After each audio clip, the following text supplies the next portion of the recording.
Welcome to Motivational Monday, introducing the Blind Titans. What up, homies? It's Daniel, aka Rolling Blind. Hey guys, it's me, Dom, aka Blind Justice.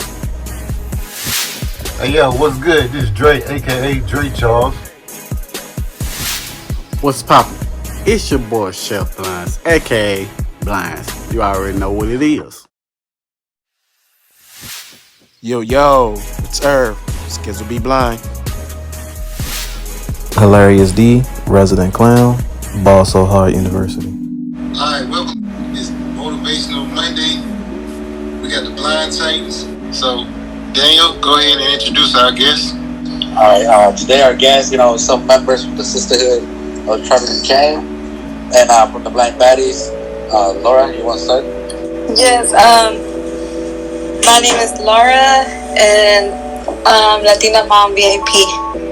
Angie? Hi, my name is Angie, and I'm from the Blind Baddies. Anabel? Hi, I'm Anabel, Latina Mom VIP. I'm kidding. I'm Latina Rando VIP.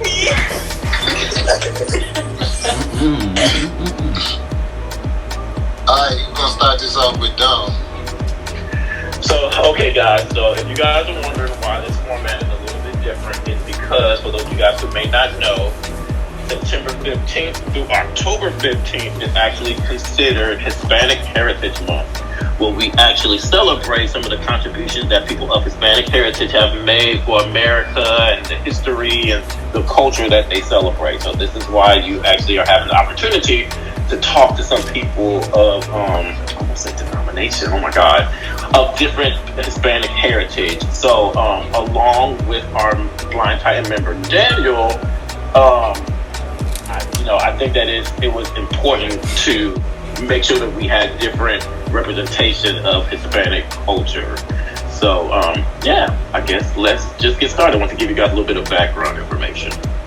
Okay, first question, Dizel, you want to go? Good evening, ladies. Thanks for joining us once again. My question to you all is, being from a different culture, how do you guys manage to, keep the cultures or morals that you guys learn from your own heritage from mixing with American heritage or culture? How do you guys manage that? Starting with, let's go with Laura first. Why me? Somebody raise their hand. Go, Laura. Okay, so, how do I manage being able to still have both of the cultures is what you're asking? Yeah, exactly, yeah. Well, my second language is Spanish. Well, really, that's my first language is Spanish. And, growing up, I grew up talking in Spanish, except in school. That's when all the English was taught to me was in school. And I kind of just kept talking in Spanish and just not, my family, my parents, talk to me in Spanish, and that's something that I do want to keep doing with my children, talking to them in Spanish, because it's super important for them to know both languages, because it's something that's really, really, it's something valuable to have, that you're able to speak both languages. So managing it is just, just talking both, just trying to communicate in both languages. Okay. If that makes sense. Anabel and Angie, I want to go next. One of y'all. I'll go. So, my parents immigrated from DR, so I'm first generation, Dominican American. So I guess it's easier to still hold on to Dominican cultural values and stuff. And I've always grown up in predominantly like Hispanic neighborhoods, and if not Hispanic, it was very diverse. So we'd have a lot of Latinos and Black and brown people, and then some white people as well.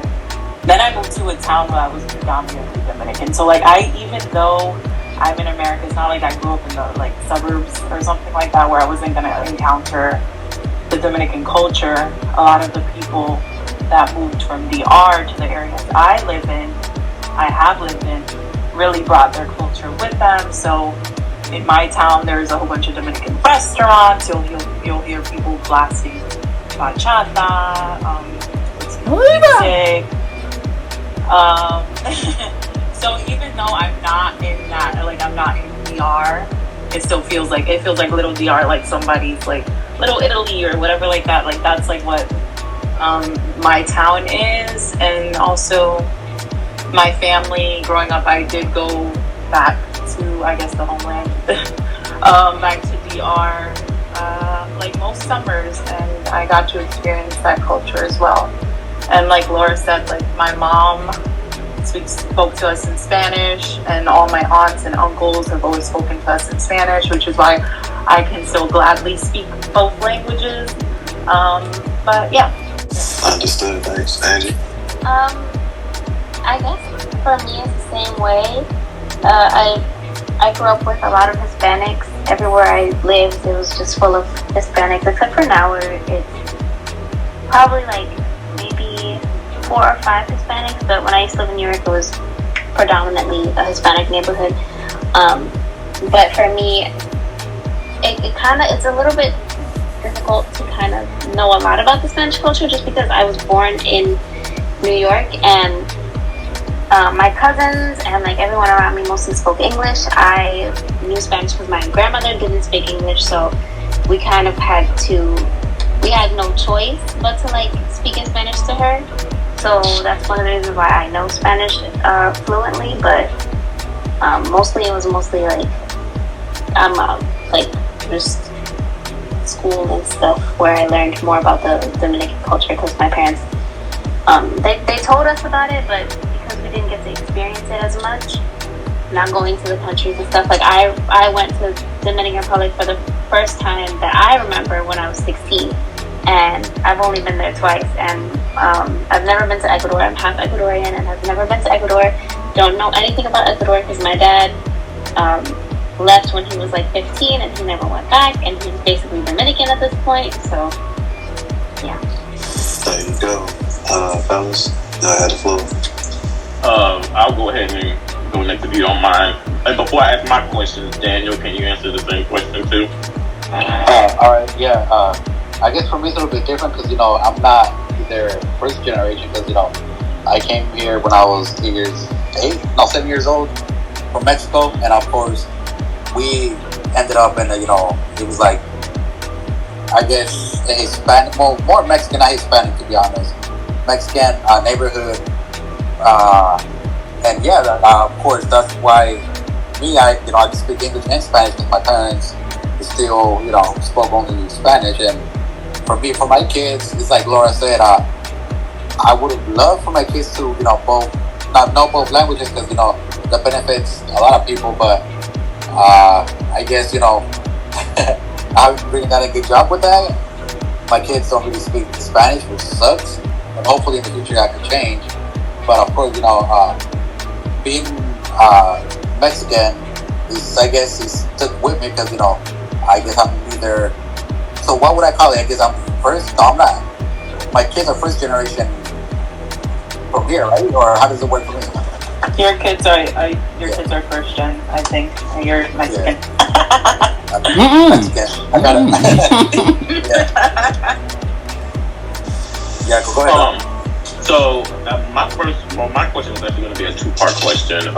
More specifically because I probably should have asked this in the beginning. Exactly, each of you, what part of South America or what is your exact culture? Are you like I know I heard a couple of people mention, I heard Ecuadorian, I heard Dominican Republic. So just kind of so we know what each person is representing here. Well, I'm Mexican and I'm from Torreon, Coahuila. Wait, Okay. hold on. Say that again. I never heard that one. Oh, Mexican, Torreon, Coahuila. And I am from. My parents were born in San Luis Potosi, Mexico. So from San Luis Potosi is the state, and Mexico is the country. Okay. Anabel. My family is from La Vega, Guapo La Vega, in Dominican Republic. Both of my parents are from that little small town, I guess. I don't think it's like a state situation. I think it's just cities within Dominican Republic. So the city of La Vega. Yes. Angie? So my mom is from Bonao, Dominican Republic, and then my dad is from Guayaquil, Ecuador. Okay. So that's good to know. So instantly when you guys were talking and when I thought about Hispanic heritage, I thought of history. And so my first question is, when I think of history, with me being African American, I think of historical figures that mean a lot to our culture. So, instantly, we're talking the Malcolm X's, the Martin Luther Kings, stuff like that. So I would be interested to know, in your culture, in each of your cultures, what's like a historical figure that you guys hear a lot about that helped to shape your culture? I can think of Las Hermanas Mirabal. Do you know, Angie? Las Mariposas? The butterflies? No. Okay, so they're I hope I'm saying their last names right. They're three sisters who were revolutionaries during the Trujillo era. So Trujillo was a dictator in the Dominican Republic. And of what I remember, if you in any way showed any opposition to him, something could happen to you. He also, facilitated the killing of a lot of I'm not sure of the number, but Haitians. In any Haitians who were found in the Dominican Republic were killed. And he was a dictator, he was a shitty person, and I don't know all of the details, but they were working as part of the Revolutionary Army and stuff, and they were unfortunately killed, at least 3 of them. There were 4 sisters, 3 of them were very much involved in it, and were killed by Trujillo, but one of them remained alive and was able to tell their story. You could actually read the book In the Time of the Butterflies, or watch the movie, which unfortunately stars Salma Hayek, who's Mexican, but anyway. She's not even Dominican, but that was, this movie's a lot older, and I feel like until recently we didn't really have a lot of representation in the media, so still I would check it out. But those 3 women are some historical figures I think of. Interesting. Okay. See, I don't know. I was gonna say Trujillo, but he's not a good guy. He's the bad guy. No. Right? Like, it's probably good to know the bad history as well. Yeah, and to be honest with you, that's kind of what it made me think about. Obviously, we have in African American culture, like, we know of people who are not necessarily the best of people, but again, they kind of help to shape, who we are as a people as well. Yeah. I think it kind of sucks because, like, in school we learned about Black History Month and things like that, but we didn't learn a lot. Well, at least in the schools that I went to, we didn't really learn a lot about like Hispanic Heritage Month or anything like that. So I don't really know a lot of history about these countries and stuff unless I like look it up. I showed. That was kind of gonna be a question I was gonna ask, but if you don't, I'm gonna still ask if Anabel and Laura may have something. Yeah, I don't even know what kind of Hispanic I am. I don't know nothing about it. It's a shame. So during this time of this month, do y'all there's people who like Daniel, Anabel, Laura, like, do y'all like do anything special during this month? Not me, no. I agree. I mean, sometimes it's sad that sometimes I forget that it starts. I used to try to read more books by Spanish authors or Latina authors. Very quickly, I just want to say it's Hermanas Mirabal because I couldn't remember their last name, and I think it would be a shame if I just butchered their name and not fixed it. So it's the Mirabal sisters, but besides the point. Yeah, I forget sometimes, and it really sucks. And like Angie said, nobody taught us this.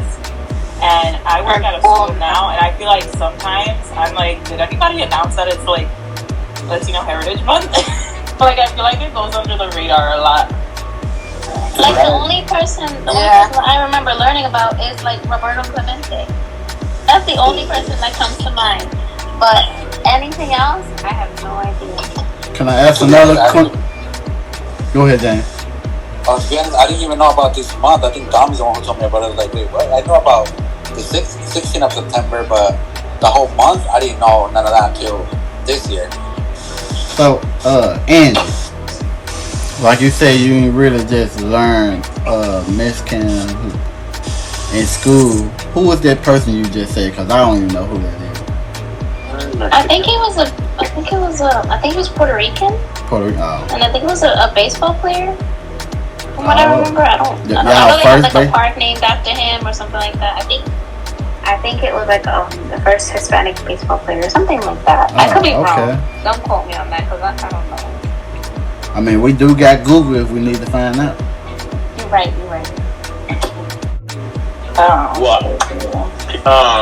Daniel, I know, I was waiting for Christian to go because I didn't know if you and Laura had somebody. But I was going to ask you, Daniel, I know one of the things that you taught me here in the recent weeks or so is, to your point, Angie, about not every historical figure being a positive one. I hear Daniel talk a lot about El Chapo. That's his name. So my question, and even though a lot of the songs are in reference to him, so I think that I think it would be nice if you kind of explain a little bit more about him for a lot of people, because I think that's kind of a more iconic name, but then a lot of us, we say that we know about him, but we really don't.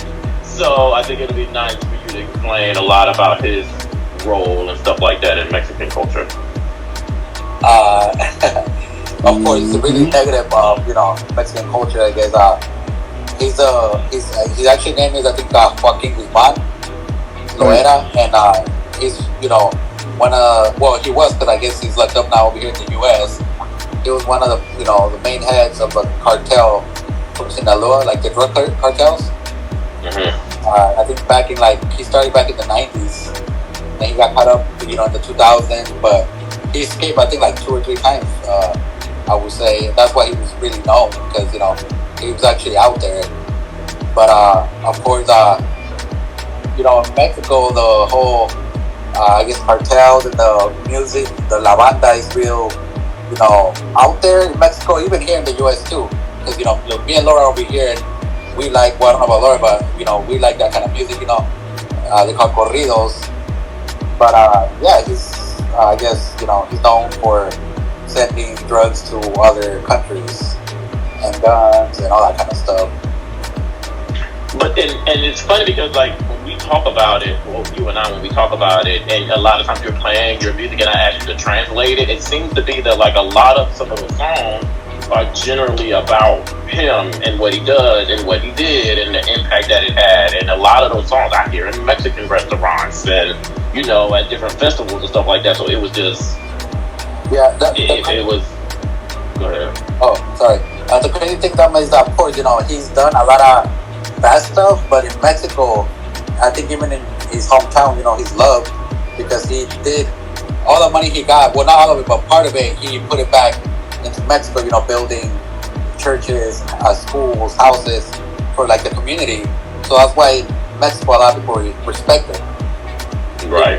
He got the money doing bad stuff, Yeah. But other icons from Mexico, I would say, of course, we'll go back to the music. This is he actually passed away, I want to say, last year. His name is Vicente Fernandez. He's like a mariachi band. he was, and he was known everywhere, not only in the U.S. but in Mexico and all the Latin America, to say, because I think even Anabel knows about him. Yeah, he was one of my dad's favorite, artists. Yeah. I listen to him too still. Great. I feel like I have so many questions, but I don't want to be the only one talking. I have a question. I don't know if have you guys heard about I guess they call them, how it's Latinos and Latinas, right? Mm-hmm. Latinx. Have you guys heard about that? Oh, yeah. Yeah. Yeah. What is it? So, well, I don't know much about it, but supposedly it's not to not go based on gender. So people call themselves Latinx. Yeah. You talking about like how they call themselves? It's like putting Latin and then choose the X at the end. There's also been people using Latine, so an E instead, and I think I'll say Latine. People prefer it because it makes more sense in the Spanish language, whereas Latinx isn't something you would actually say in Spanish. So my bad, is it like how here in the U.S. now that they call themselves them or they? Is that what y'all like talking about? Well, it could be that's an option for someone who's like non-binary or uses that, gender identity of they, them. Instead of saying Latino or Latina, they could say Latine for themselves. It's more inclusive, I would say. Yeah. But I know a lot of people have their issues with it. What were you gonna say, Dom? Yeah, I was gonna say when you were talking, it made me think instantly about kind of like this whole movement, which I'm assuming was what Christian was trying to allude to, the whole gender neutral kind of feeling. I'm assuming that's kind of what you guys are referring to. Yeah. So, so my question was going to be, so like I hear one of the common things that I heard when you were talking about education was with Angie, and I want to say even Anabel, and maybe a little bit with Daniel, that you guys were saying that a lot of stuff you did not there were a lot of things that you were not taught or that were not necessarily expounded upon in school. So my question would be, I know a lot of us out there are really ignorant to a lot of different things when it comes to Hispanic culture. So my first question would be somebody who, again, butchers names or doesn't speak the language correctly or calls you something that you're not, something similar to that. What is one of the things that you feel like, being somebody from Hispanic descent, that you would like to kind of tell the general public to kind of help with continuing on Hispanic heritage? Not all speak at once. Hello, is everybody there? Okay, well, how about this?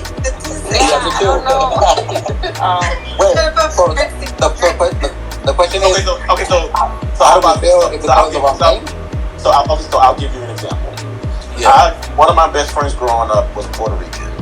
And one of the biggest things, because again, I don't know a lot about it. So again, one of the biggest things that I always remember him telling me is, he was like, Dominic, when it comes to people of Spanish descent, you're gonna have to make sure that you start learning that we are all not Mexican. Mexico is not the main place that we're all from. So he was like, if you're trying to help us out, if you're trying to make sure you pay respect to us, make sure that you recognize that we're all not Mexican. So that, which is why I asked you, hey, are you Colombian? Are you Ecuadorian? Are you, Brazilian? So that was one of the main things that he taught me as far as being able to kind of help the culture along. So I guess in that same vein, what would you guys tell somebody to help them as far as trying to help spread Hispanic culture? If it's teaching more in school or just learning the language or whatnot?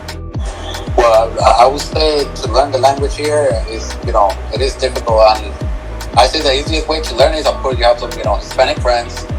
But like you said, a lot of people don't like to be called Mexicans. I don't understand why. Like, I know we're not all Mexican, but of course, maybe because that's the biggest, out there. I don't know a lot of Mexicans up here. I don't know, but so if I'm not Mexican, I don't want you to call me Mexican. Like, get it right.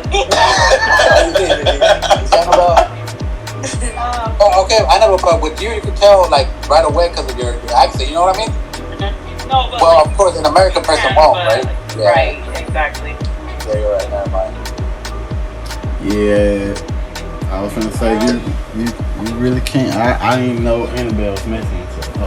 Latino.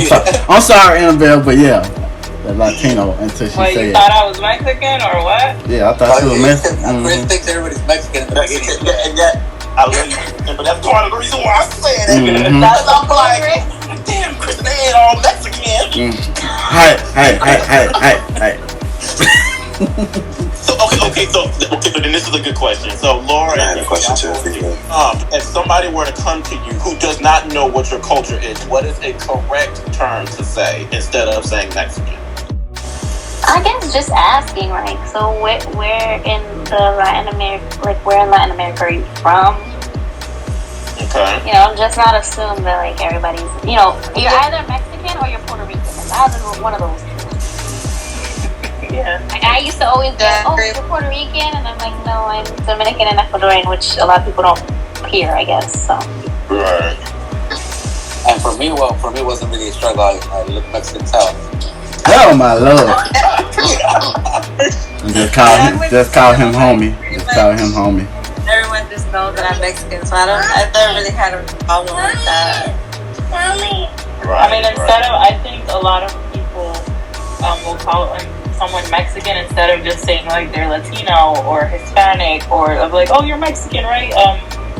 Just like you could use a broader term if you don't know the specific ethnicity, and then you can ask the question, you know? I don't know. You should probably just ask. Oh, no. Yeah. Because what if I'm not even Hispanic? I actually thought a girl was Dominican in college, and I feel like she wanted to fight me. She was just like... It's crazy that you say that, Anabel, because, like, you know, I've seen even some natives, they get confused by other races, you know? Like, they speak Spanish, you know? It's crazy because, you know, and they're from here. Yeah. But the thing is, like, a lot of, and I think that's the confusing thing, is that, like, a lot of Latinos have indigenous backgrounds, a lot of Latinos are mixed race, because that's not a, you know, I think a lot of Latinos, Latinidad isn't actually a race, you know? And I think it's mistaken for that a lot of the time. Which is why, like, some Dominicans will be like, I'm not black, but I'm just like, you're black. They don't look at their skin color. Here's a question for you guys while we on this road. How do you guys handle stereotypes or are you guys, you know, stereotype in the Hispanic culture? Well, for me, I haven't really experienced any stereotypes. I guess because, like, where I live, there's a lot of Dominicans and a lot of Puerto Ricans and stuff like that. And where Dominicans and Puerto Ricans are very similar. So I haven't really experienced, like, stereotypes in that sense. For me, it's always been, I haven't experienced stereotypes, but then I feel like I'm supposed to fit a stereotype and I don't. So growing up, I was like the like emo, like I would listen to rock and like stuff that is like supposed to be seen as white. And like my brothers would be like, oh my god, you're so white. And I'm like, what are you talking about? Because I would like partake in, I guess, culturally white stuff. So like listening to rock music or stuff like that. Growing up now, I actually do listen to like more Latino music. Like I listen to like Bad Bunny and like Vicente Fernandez. I listen to a lot of the old stuff because of my parents. I don't fit the stereotype, but I feel like a lot of Latinos almost Echo. They fall into that stereotype and they think it's weird if you don't too. You know, like you're supposed to be a certain way. Does that make sense? Somewhat. Like I can't be Hispanic and go to a fucking rock concert or like anime or like nerdy stuff or things like that, you know?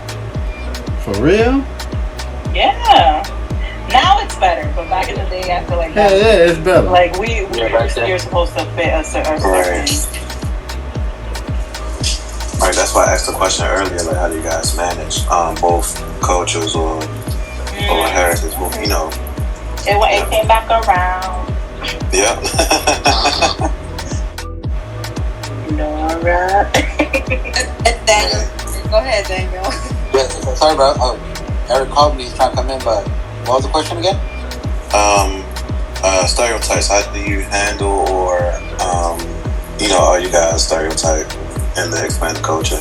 Stereotype or what's the meaning of that? I don't really. Stereotype. Right. So things that are said about you but not necessarily true. So okay. Yeah. I think that I think I've mentioned this one a couple of times already to Dom about the whole, that guy under the cactus with the sombrero, kind of making it seem like Mexicans are lazy. Of course,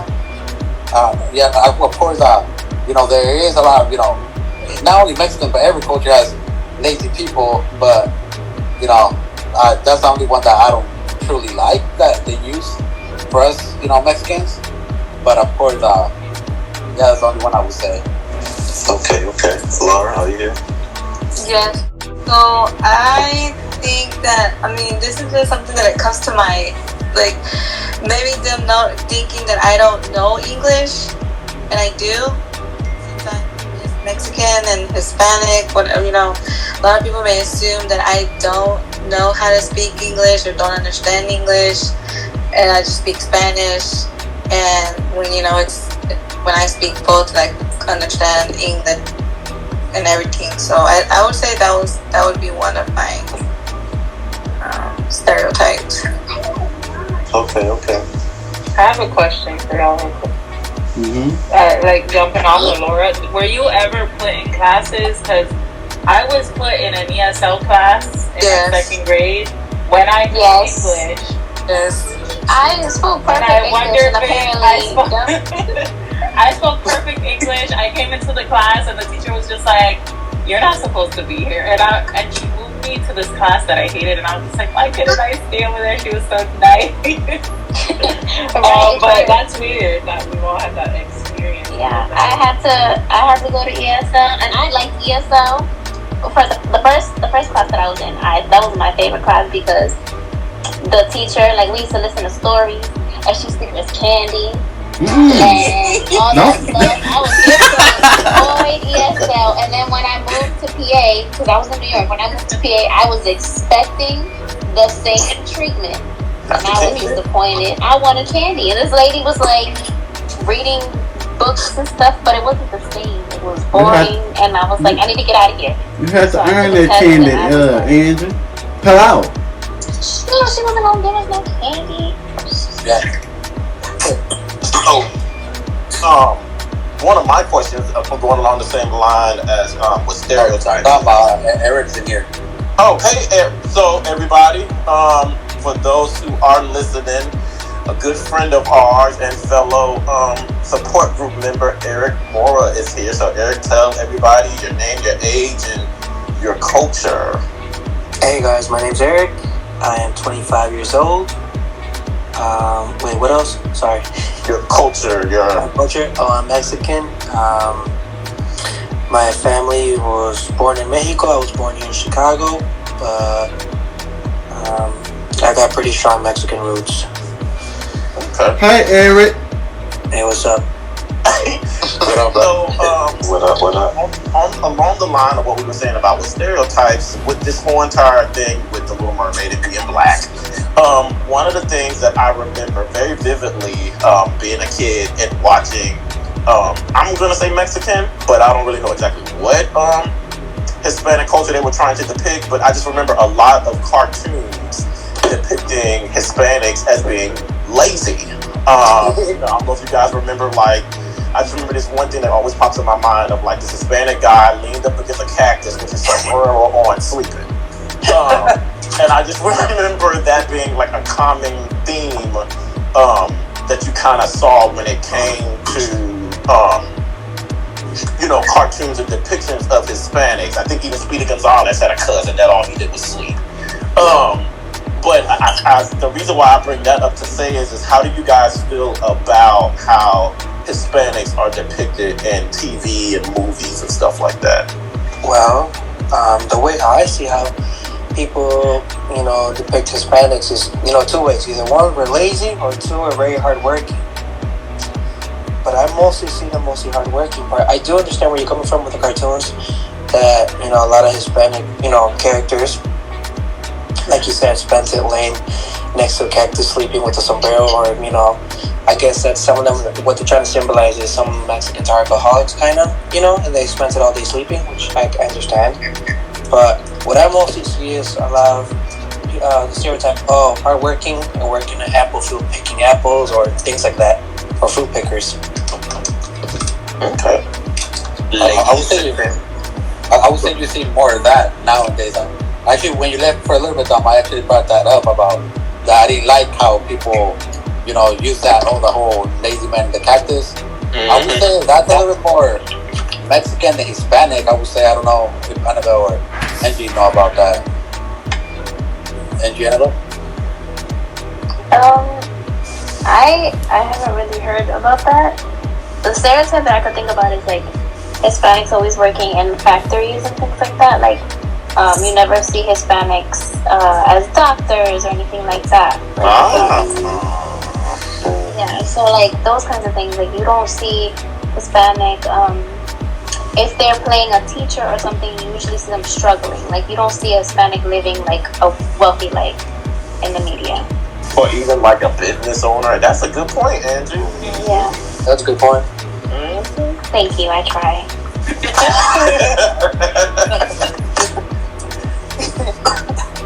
And also like if you are like if there are Hispanic actors that aren't portrayed as being lazy, being a criminal, being like a factory worker on the TV, they're not Hispanic, they're not Latino. Their character is not Latino. Like there's so many people I learned later on that were actually Latino that I was just like, what? But they've never had a role in which they actually played a Latino person. Hopefully now that's gonna change. I got another stereotype. They always say y'all got gardeners. Yeah, too. Landscapers or something like that. Yeah, I got a cousin for that. The what? I got a cousin for that. If y'all need, your lawn mown. I think we all do. So yeah. I got a stereotype too. This is probably really, really bad, but oh my god. No disrespect to anybody out there in TikTok land. One of the things that I can always remember being told growing up was that Hispanics, probably more prominently Mexicans, that it's always 100 of them in one house. That like the whole entire family. I'm talking about the car too. I mean, you see what I'm saying? Like, but see, and the crazy thing about it is, even if it is a stereotype, I've grown to love that, and like even like being black. Like one of the things that I hated was like we running to get about the house. But to me, when you have the family unit with you, it kind of builds that family dynamic and that that togetherness, as opposed to where we're like, shoot, I don't want to be up under my mom. I'm leaving. I want my own spot.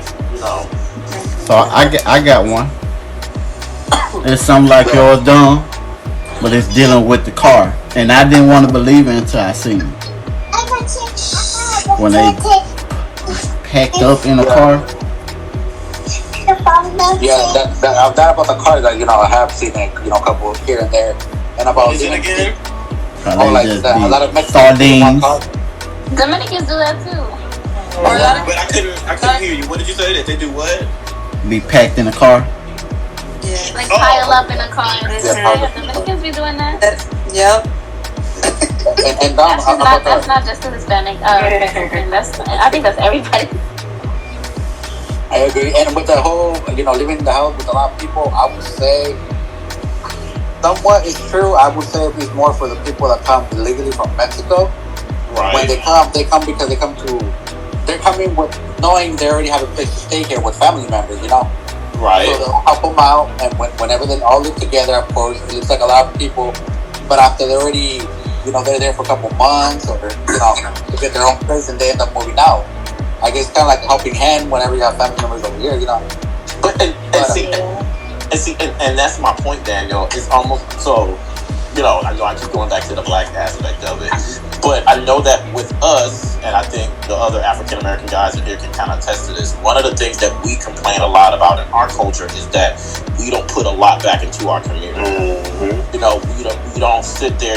Let's say me, Dre, and Daniel, or me, Dre, and Christian, and Denzel all live in the same house. But once the second one of us gets something, we take off and bye. We ain't looking back. And so a lot of times we look at ourselves and go, wow, we don't have that. Let's build at home. We trying to chase something else. And so the reason why I said I grew up to like it or appreciate it, because even if it is, like I said earlier, 100 of y'all in one house, everybody is working and bringing into the family unit. You see what I'm saying? So again, it kind of builds that sense of family, or we're helping to build our community and what's around us, as opposed to as soon as one gets one, everybody spreads off and leave, and then the community is left with nothing. So question to Daniel, Anabel, Laura, and Angie. Was y'all a fan of El Chavo, the TV show? Yeah,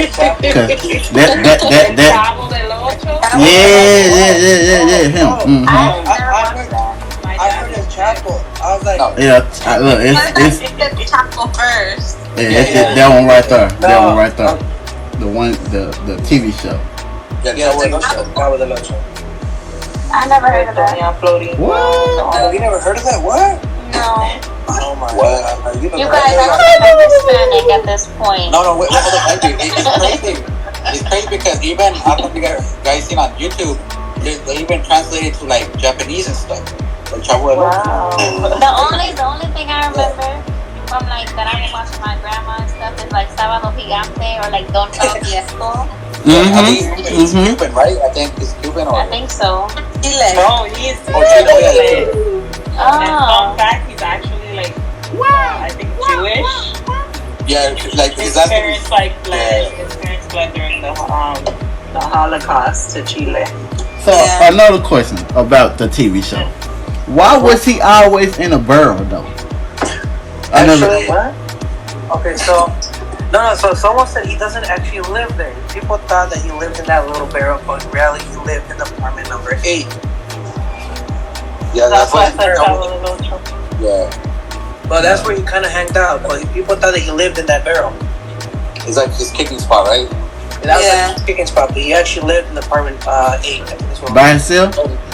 But I don't know. But I think the guy who owned the apartment, he just let him, I guess just stay there. I don't know. The skinny mean man.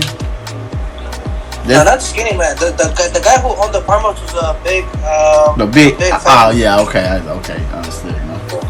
I got a question. Well, I think it's a question for everybody, even you guys. What's one, Hispanic dish that you guys love to eat? For me, I'm gonna have to say, I'm gonna have to say tacos, hands on. Yeah, but what kind of tacos though? Alright, tacos de asada. Basic tacos, but I really mess with tacos. He did that thing like. I think for me, over the past week, I've had an opportunity to eat a lot of dishes because my brother's girlfriend is Guatemalan. And I think I fell in love with the gordillas, I think it's called. If not, so, hey, how do you say? So I kind of got two. It's the fajitas, any type of fajitas, and Daniel, you know how to say? I think it's pollo, the chicken with the brown sauce, pole. What is it called? Mole, yeah. That's mole. That's my favorite dish. I love mole. That shit's so good. So, me and Daniel talked about this before, and I feel like I was given the wrong information. But I was told somebody who also is of Hispanic heritage that most Hispanic food is the same thing, but just in a different shell. Yeah, so I just want to throw that out there. That obviously I know that that's not the case after being educated by Daniel. That person correctly informed me. But I will say right now that my Hispanic food of choice now is probably a classic burritos. I've been really stuck on burritos here. I'm the same way. Steak burritos, man. Yeah. That's right. What'd she say? A steak burrito? For me, Yeah, not a lot. for me, I would have to say enchiladas de pollo, chicken enchiladas with rice. They're pretty good. Oh, that's good. Angie, Anabel. I'm gonna switch it up a little bit. I love tacos. But los tres golpes, mangú with salami, frito, queso frito, y un huevo frito. Wow, that sounds so which good. is fried Took eggs, mine, fried Anabel. cheese, fried salami on a plantain puree Yeah. with sauteed onions. So this is like a DR dish, right? Yeah, it's Dominican breakfast. We have it for lunch and You dinner. can literally have it whenever. You can have it. I have to go eat with you, Anabel. I would eat that shit all the time. What happened? I said I'm gonna have to go eat with you. Yes. So, I think this is like a funny question because it's true here.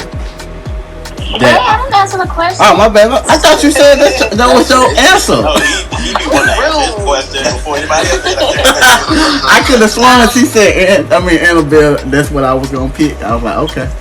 Yeah, but there's more options. Right. You tell me. Go ahead.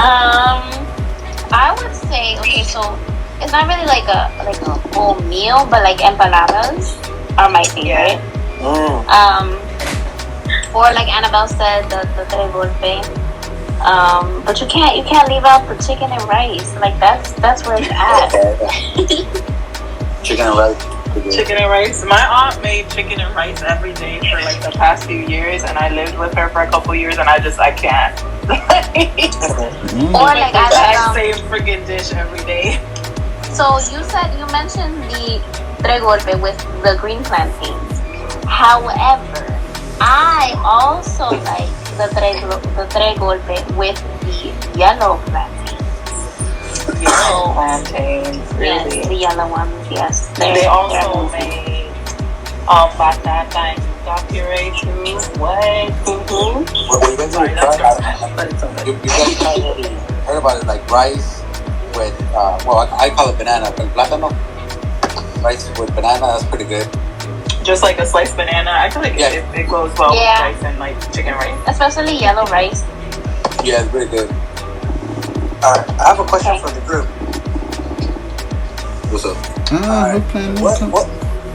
What happened? No, go ahead. Alright, what's something that y'all admire about the Mexican or Hispanic culture? But y'all doing that just like us? That's me. What? What? What did he say? They like us. I admire that they like just like us. The same race. Like, down there. I'm gonna say like, man. Y'all hold each other down, man. I admire that. Like you said, the family, how family oriented.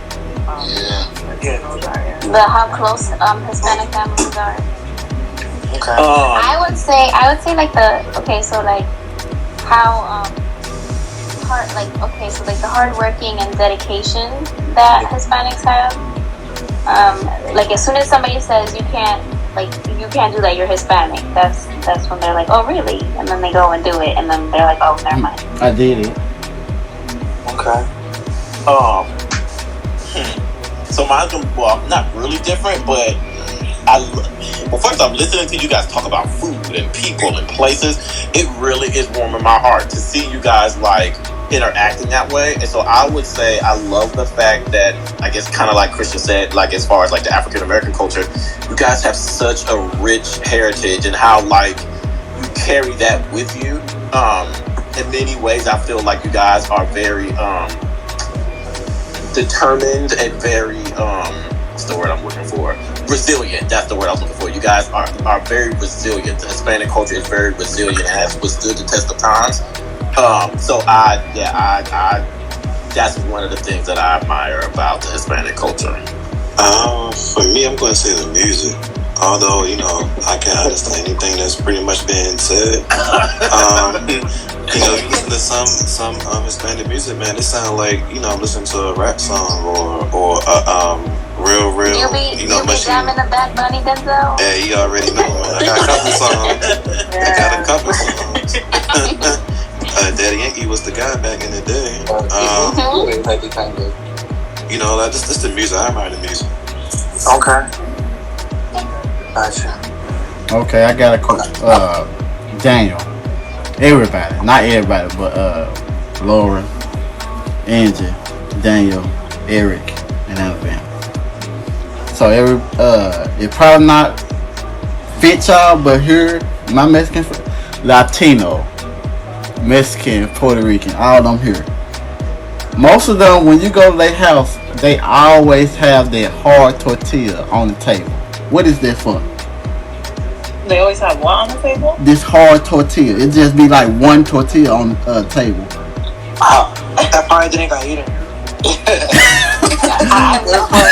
It always be that one that like how here like black people. When you go to their house and go in their kitchen, they got what? That one pot of grease in the back of the stove. Who said that? That's called nasty. That's what I'm saying. I don't know. Wait, that's not nasty. They have the fake fruit in the centerpiece in the bowl, yeah. Oh my God. No, we got the real fruit, okay? We got the real one. Anabel, y'all are really making me feel bad because I'm online now looking for fake fruit to put in a bowl. Oh Lord, that's the fake fruit. No, we got the real ones, okay? I don't know. We got the apples and the tangerines. You do? Yeah, no. I remember just like going to people's houses and there always being like fake fruit in a bowl. No, we got real ones over here. Another thing was, I don't think it's just a Dominican thing, but there was always like a landscape painting of like a little cottage or a house in the woods. And there was like, I don't know, a river there or something. Every house I've ever gone to growing up had that as well. You know, I'm about to ask my mom if we got that because I ask her how much you want to bet. Do we have a painting? Do we have a painting of a house in the woods? In the woods with a river. There's like some sort of running water for sure. Right. And what I've noticed too, like, I feel for, you guys that are the DR, that you guys is the banana or plantain is kind of like the beans for us, something that we have almost every day, or like every day. Like I keep frijoles, beans and egg every day. It's just plantains are so diverse. Like you could mash them, you could fry them. Like you could just do so much with them. You really can. Oh, excuse my ignorance. Plantains, that's not bananas, is it? It's like in the and it's like the banana family, something like that. It's like a green banana, isn't it? There's a green and yellow, but you can't eat them. You have to you can't just eat them like that. You gotta fry them jumps. Fry them and put some butter and honey with it or something. You gotta boil them or you gotta fry them. You gotta do something with them, but you can't just try it. And they're hard to peel. Why can't you just eat them? I don't think it's like raw, it's hard. Like it's too hard, like potato. You wouldn't just bite into a potato. It's too hard. Yeah. Gotcha. But when somebody fry them and put like some brown sugar, butter, or honey with them, oh Lord. So is it like a sweet taste, or could you say like potato? Is it like a sweet or starchy, or? It depends on how ripe it is. If it's green, it's not going to be very sweet. But if you let it ripen, like I think this is actually what are they called? Fritos, sweet plantains, like fried plantains. Oh, tostones. Not tostones, but the sweet ones. I think it goes across like a lot of different cultures. It's not just like a Dominican thing. The sweet ones are the yellow ones, right? Yeah. No, they're typically it's the ripened plantain that you fry it. At least that's usually you fry them. And they're soft. Some people, yeah. And some people eat them. Some people mash them and try to make like they'll eat it with like cheese or whatever. Kind of like mango, but it'll just be the sweet ones instead of the other ones. Yeah. So the way I know is if you cook them where they're greener, they're not going to be as sweet. But the riper they get, and you cook them that way, it's sweeter. And The it's important softer. thing here, Dom, is that they're delicious. and Right, there's variety and options. Exactly. Are they like big like bananas, or are they small? They're actually bigger than bananas, I think, usually. Yeah. Yeah, they were. They're a little bigger. Sometimes you can buy little ones. There's also like varieties that look like them, but they're not the same. Like there's frulos, they're like these really chunky ones. And then, you know guineos, Angie, where they're like the really skinny ones that are kind of white. Like the little ones? Okay, yeah, they're little. And they're blander. Yeah. But the difference, the plátanos, usually you have to get them separate. They don't come in like a bunch like bananas do. So you have to buy them. Yeah, you gotta buy them one by one. They used to be $4 for $1. Now they're like $2 for $3. 2 for who? 2 for who? You said 2 for who, Angie? Sometimes you can get 3 for $2. If you lucky, sometimes you can get like 6 for like $4 or something like that. But they used to be 4 for $1. Oh wow. Angie, can I ask you a question? Yes. When was the last time you were in DR? 2018. You ever remember hearing a truck go by and somebody yelling, Yes.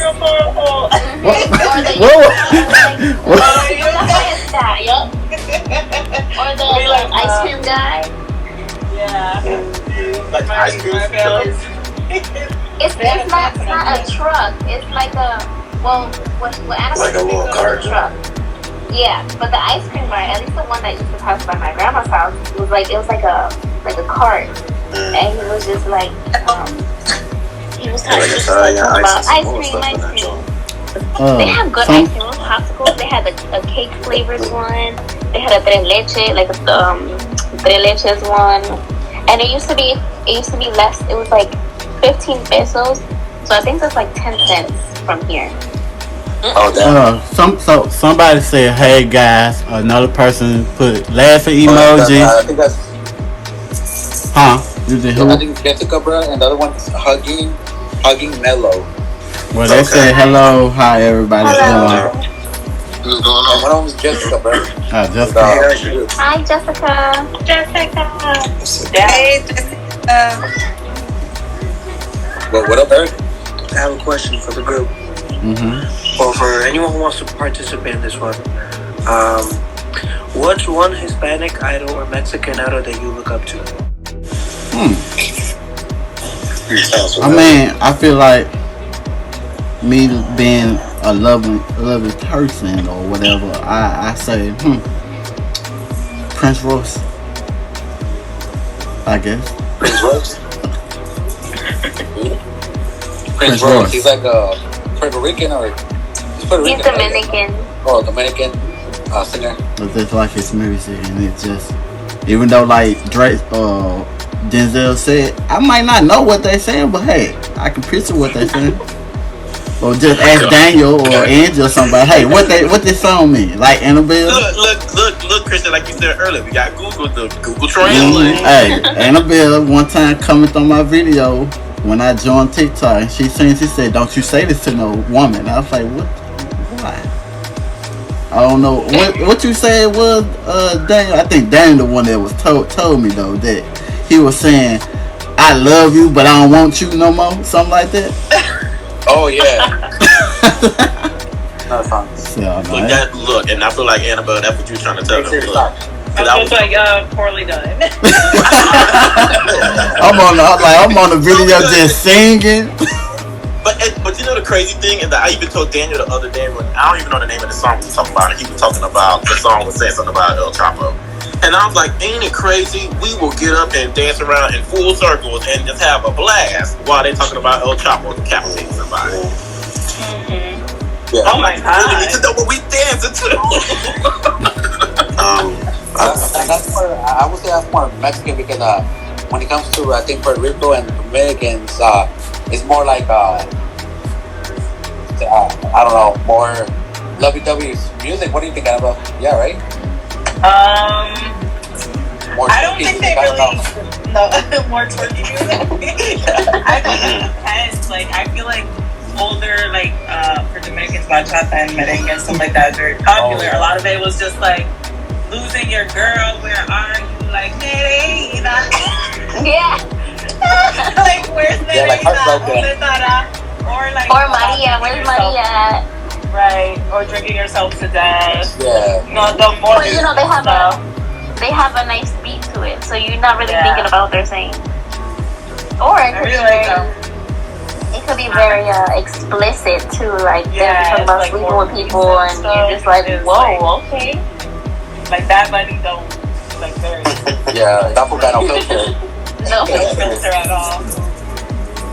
It just reminds me of like me and my mom. Like at certain times, to your point, Angie, at certain times like me and my mom would be riding places, and Lil Wayne will come on. And it's like, we'll just be listening, and then he'll say some stuff, and I'm like, yeah, this don't feel right. We turn this shit off. Some of the stuff he said, I'm just like, come on. Like I'll be riding in the car with my mom, and that bunny will come on, and usually it's not on the radio, it's just like there on Pandora or something. Right. And it's all explicit, and I'm just like, so do we want her to skip? Because I don't want to hear it. Yeah, like I don't know if you guys noticed, like, you know, even our parents' music, now that we're older, they can have, how do you say, como doble sentido, like right. Like but they have doble sentido. Now they just say it. Yeah, back in the day, like they would like sugarcoat it. Yeah, back in the day they would sugarcoat it when it was about sex or stuff like that. But now they just say it. Yep, now that is so wild. Out there. Right. I mean, it's just because even listening to you guys talk is some of the same stuff that we go through, and that our culture says as well. They say the same thing on the side of the fence too. Well, they just tell us, y'all don't know about that. What you mean? I think for me growing up, I'm a sports guy, so I always used to be a fan of the David Ortiz, baseball player, Alex Rodriguez. Sammy Sosa was an Oriole one time, so like just baseball players like that who took a chance.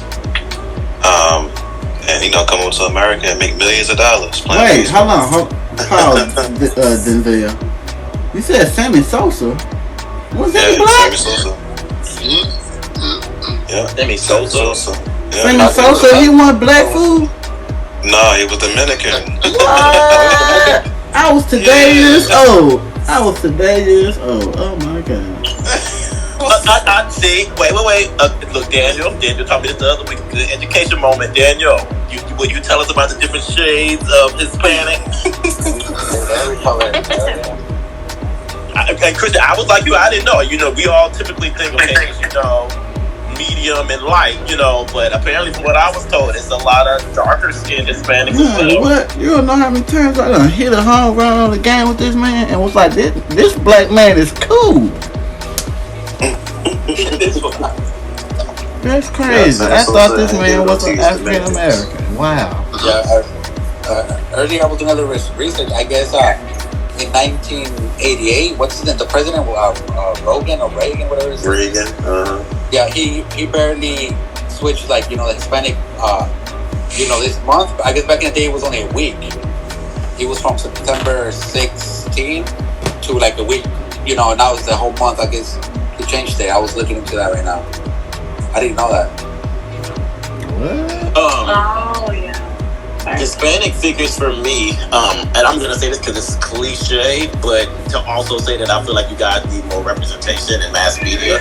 So instantly I think of the Eva Mendez's, I think of the Jennifer Lopez's, I think of the Mario Lopez's and stuff like that. But like I said, I just really, truly feel like you guys need more representation of different Hispanic cultures, especially in the mass media. So we're talking movies and TV shows and stuff like that. Gotcha. One of my favorite Mexican idols that I look up to a lot is Pancho Villa. Do any of y'all know who that is? Pancho Villa con sus dos viejas en las esquinas, bajar Yeah, he was pretty much a general. He was a general for the Mexican Revolution. He fought for the poor, and he fought for land reform, and he took down one of the presidents that was pretty much against him. But that's why, he's a good man. I look up to him a lot, and my great grandfather was a general for Pancho Villa, so he worked with them a lot. All right, man. Yeah, and one Mexican artist I look up to is Vicente Fernandez. I look up to him a lot. Rest in peace. Okay, what's something that y'all do not like about your culture? What's something y'all do not like? You gonna be here all day. Right. You get one answer. Are you asking us or are you asking everybody? Okay, I'm gonna just say this. Mine. That us black people are not fighting together until something happened to a black person and it's all over the world. Alright, who's next? For me is the jealousy. Like the jealousy in our culture. Wow, like Bro said, there's so many. I think for me it's just the I feel like a lot of times we don't trying to figure out the right way to say this. We don't educate ourselves a lot. It's kind of like that mentality of, oh well, this is what it's going to be. And I've heard this multiple times from the older generation, younger generation. It's almost like, oh, well, this is all we ever going to be. So might as well just settle in and just buckle up for the ride. That real just, that I don't care, I can't make a difference. I can't make a change. It just is what it is mentality. I find that a lot in our community, and I feel like a lot of that contributes to where we are now. And it's almost like when you have individuals, it's one, if you have a team of 10 people and 2 people are trying to pull the rest of the 8 with them, but you got the other 8 that are just dead weight, it's going to be hard to get that. It's going to be hard to get that group of people to progress forward when 8 people are like, oh, I'm just going to sit here because ain't nothing going to happen. So I feel like if we could move collectively as a body, which is why I said what I said earlier about the family dynamic, I feel like so many great things could take place. For me, I hate that I'm pretty sure everybody knows somebody like this, so it's not just necessarily a Afro/black thing, is that we don't take care of ourselves until we're on deathbed. We know that certain things run in our blood or have been handed down through genes, and we don't take care of ourselves or recognize the signs until the damn near too late. Can I piggyback off of that too, Denzel? Okay. Mental health is something that we definitely do not discuss in the African American. I feel that's like with the I don't know all Hispanic, but with the Mexican community, I would say it's the same. Yeah, overall. Yeah, and the sad thing about that is because, well, let me say, because I can only speak from my demographic. I know growing up, it was never y'all learn. I always use the character Lil Johnny. That's just my generic character. It's never okay, Lil Johnny, let's take you to go get some help and see what this is. It's be strong, get over it, you're gonna be okay. Or if it is a mental health concern, it's only one, you're crazy. It could never be well, you're suffering from this or you're diagnosed with this. It's just always you're either normal or you're crazy. And I think that's the sad part, because I think a lot of mental health issues go undiagnosed within the community as well. I have one. Sorry, go ahead, Dan. No, go ahead, Anabel. This can also go with that, family dynamic, but I hate this about the Latino community so much, and this is a little dark, but especially the older community, they will vouch for their criminal. They will vouch for their family that will hurt their own kids. Same you thing will over sweep here. that shit under the rug instead of take care of your own kids, of your sisters, of your brothers. You'd rather pretend like that person, the bad person, didn't do what they did. And then that goes with the mental health. These other people are struggling and you're just going to sweep it under the rug. I hate that's like the worst thing in the world. Yeah. a lot of things go undiscussed because of that, you know. What's that, Laura? No, I said I think that happens a lot in the Hispanic community. Like we just put it under the rug. We don't. They don't like to talk about it, or Yeah. And it's sad because like that, bad people get away. Another thing too, I don't know if it's all Hispanic or I can speak more for the Mexican community. People in Mexico think when you come over here, breaking like money grows on trees. Oh yeah.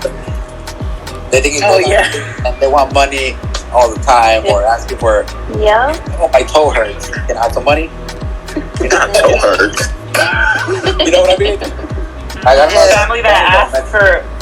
I was over there. Those really asked to close off my fucking back. Like I was. Yup, exactly. And one of my aunts was just like, I really like that dress. And I'm like, oh, thank you.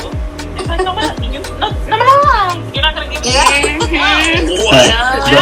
No, I'm not gonna fucking give you the dress.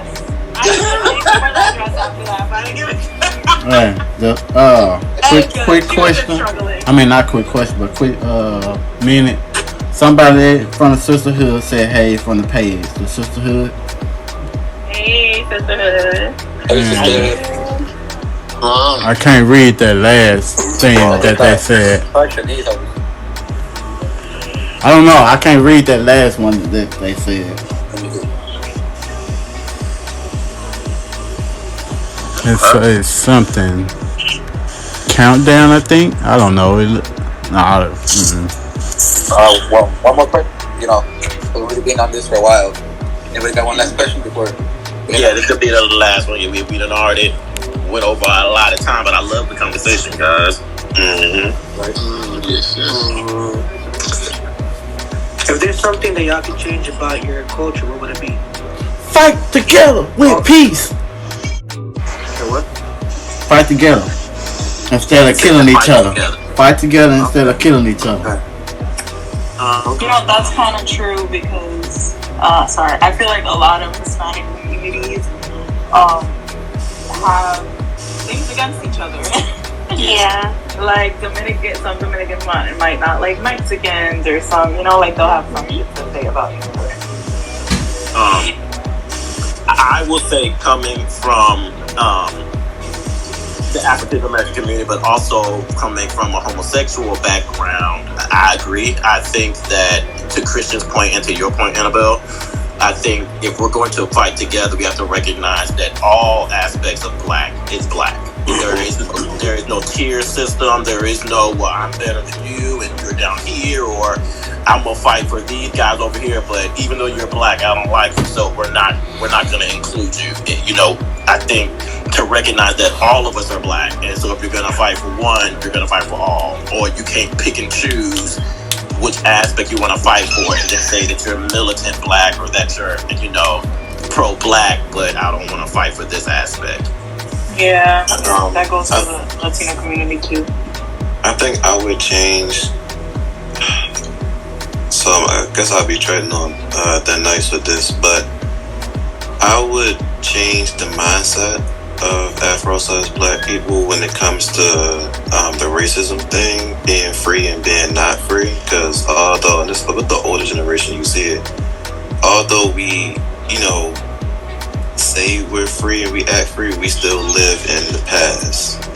And I know the saying goes, to know where you get where you are, you gotta know where you came from. But some of us just don't live free. Like we stay in that mindset of just being, it's just this person trying to keep me down. They don't want me to succeed, not really realizing that it could just be them. So yeah, just change the mindset of being free and not and just living free.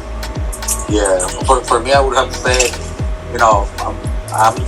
what I've seen is not only in the Hispanic community, but they talk down to each other whenever you're like darker skin or too white. They make jokes or say racist jokes. I feel that's something I would like to change in the Mexican community. Okay. Well, anybody else? I think that's it. Right. I agree with you. Close it out. Bye. Oh. I mean, well, thank you everybody for coming out to Motivational Monday. Blind Titans. Blind Titans, we out. And thank you for being here. Yeah, thank you for being here. Shout out to the sisterhood. Shout out to the baddie. Shout out to Eric. The Blind Man Cave too, bro. What you mean? Blind Man Cave too. Yeah, we made it. Y'all come back here next Thursday. 5, 4, 3, 2, 1. Blind Titans, Blind Sister Titans, baddies out. Thanks for watching. Blind Titans out, or whatever.